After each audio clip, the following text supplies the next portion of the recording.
Hello everyone, welcome back to my YouTube channel. My name is Daniel, and today in this video we'll be covering a game I played recently in a tournament. And you'll see that I actually played in Canada, so that's why my rating is lower than what it is typically, as I don't play too many tournaments in Canada. Anyways, I was playing the white pieces, and let's take a look at what happened. So, d4, knight f6, c4, e5 here. This initiates the Budapest Gambit. D takes e5, knight g4, knight f3, all pretty standard. e3 just covers the attack on the f2 pawn. Knight c6, and I just develop, take, and I play bishop e2. Typically I don't play bishop e2 first because this allows knight takes f3, bishop takes knight e4, and then I have to come back. And then I sort of waste a move there, although it kind of does lead to the same position. So instead I just play this, and then bishop to e2, and I can prepare castling. Castles, rook e1, rook e8, sorry, b3, a5, bishop b2, rook a6. So this is quite a common idea in Budapest Gambit. Looks kind of weird, but the idea is to play rook h6, queen to h4, and play d6. And if basically queen h4 and rook h6, because they set up a mate threat here on h2, and if white plays h3, then after d6 there's an idea of bishop captures on h3 at some point, g takes and queen takes, and then you can't stop mate on h2 or h1. So white has to come up with counterplay really quickly. So here I play knight e4, attacking the bishop. Bishop a7, and here I play bishop to d4. Not the best choice, as queen d5 was a bit better. However, I didn't really like this after something like, let's say rook to h6. And let's say I play bishop captures here on e5, then I'm pretty sure after something like, let's say c6 to kick the queen back, then the queen doesn't really have a good way to protect this bishop. This d4 square is occupied by this bishop on a7, so there's no way I can really actually protect this bishop at all. The best move actually here suggested by the computer is bishop f6 to counterattack the queen. And here after pawn takes here, then simply queen back to d3. And black has slightly damaged pawns, but this is still quite a dynamic position with the move d5 soon, f5 to open up queen h4. There's still a lot of chances for black. So instead here I play bishop d4, bishop takes and pawn takes. I didn't really want to go for a queen takes because I saw after knight f6 this could get a little bit dicey because queen d5, then maybe there's some rook e5 idea here, and it just didn't really look too pleasant, like knight b5 and then queen b1, and then this queen and rook look really passive here. So instead I went for e captures on d4. Also, this has the added benefit of kicking the knight back to one of the 6 ranked squares, which prevents the rook from being able to swing to h6 in one swing, as they have to move the knight first and then they're able to swing the rook over, at which point I should have more time to regroup and gather myself. So knight to g6. Here I play knight c5 attacking the rook, asking the rook where it wants to move. It won't go back on the a file because well, the plan is to go rook h6, so there's no point in going back to the a file. So here my opponent plays rook d6, trying to get at my d4 pawn. The idea here is there's actually a subtle threat, which is to play the move b6, kicking my knight away and then potentially capturing on d4. Because you'll notice after b6, my opponent, sort of my knight on c5 doesn't really have too many squares. It has a4 as well as d3, which are the only 2 protected squares. If I go to d3, then there's rook captures on d4, as my queen no longer protects this pawn here on d4. And if I play knight a4, my knight on the edge just looks kind of passive. I mean, I could reroute it to b5, but that would take a long time, at which point black would probably be able to get their attack going. Also here, I picked up on the threat that there was potentially knight f4 in the position, or knight to h4. And both of these squares look really not that pleasant for me to play against because preferably I want my bishop on f3. And if I can play g3, bishop g2, that's sort of the preferred option here. But let's say your knight's on f4, and if I play g3, then this just opens up the hole to play knight h3, and it just didn't really look pleasant. So I had to act quickly. So bishop f3, attacking b7. Here my opponent plays the move queen h4. I thought b6 was an interesting try, however after knight e4, something like rook to d6, and here I can simply play knight back to c3, and if you play knight h4 trying to trade off the bishop, then I'll simply go bishop d5, attack the rook, and then I'll play g3 because there's no knight f3 check, as that's projected, and then I'll probably slide the bishop back to g2, and then maybe reroute my knight to b5, e4, and try to do something like that. So instead in the game here, my opponent plays queen h4. The idea being that if I play something like knight captures on b7, then here after rook captures on d4, black is clearly better here, if not close to winning. The reason is because black's already broken through in the center, and black already has more pieces here on the king side. And this knight here is kind of wandered off into black's position and hasn't really done anything. This rook on e8 also controls the open file, so basically I can't really go for this. So in the game here, I thought for quite a bit. I thought of two options here. So the first option was to play the move g3. The idea with g3 is that I was thinking, okay, you can take my pawn, because well, you can't play rook captures on d4 firstly, because I'll play g captures on h4, and if you capture, then I'm able to win a rook here. And if you play queen captures on d4, which is what I calculated, after queen captures on d4, rook captures on d4, knight captures b7, bishop takes, I thought this endgame I evaluated as alright. However, I thought that after rook e2 and playing your rook to d2, there are two rooks on the 7th rank. It's a little bit difficult for me to break through, so I didn't really want to go for this because this was a little bit passive as well. So instead I had to come up with a different option. So I thought after queen captures on d4, maybe I can play knight captures on b7 first.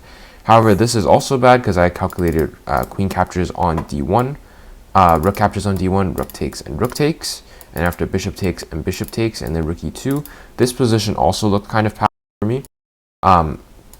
Of course, here I did miss that the d7 pawn was hanging. However, I still didn't really, well, now that I see that the d7 pawn's hanging, this actually isn't that bad. But if the d7 pawn wasn't hanging, then my rook would have to go back to a1 to support the weak a2 pawn, and it wouldn't really look too good from there.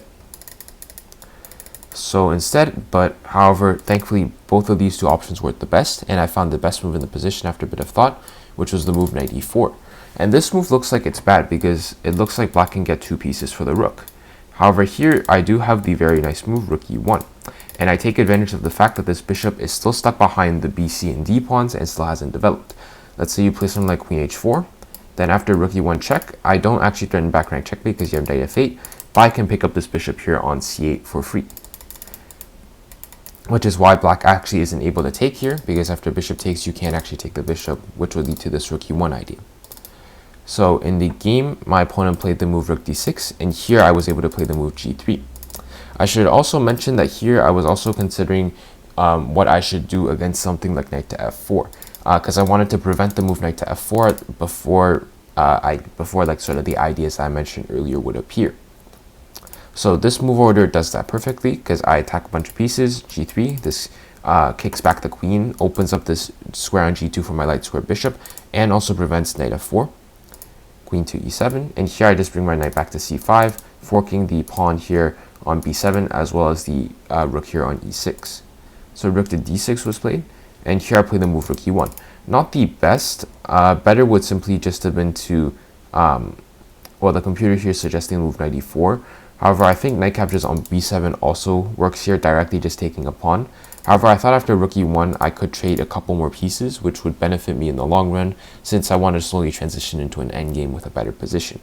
So queen takes, rook takes, rook takes. So now we've simplified the position quite a bit. And here I know king f8 was forced, and then here I play bishop captures on b7. Originally, I was going to play knight captures on b7. However, I'm pretty sure this is equal after bishop captures on b7, bishop captures on b7, and rook captures on d5.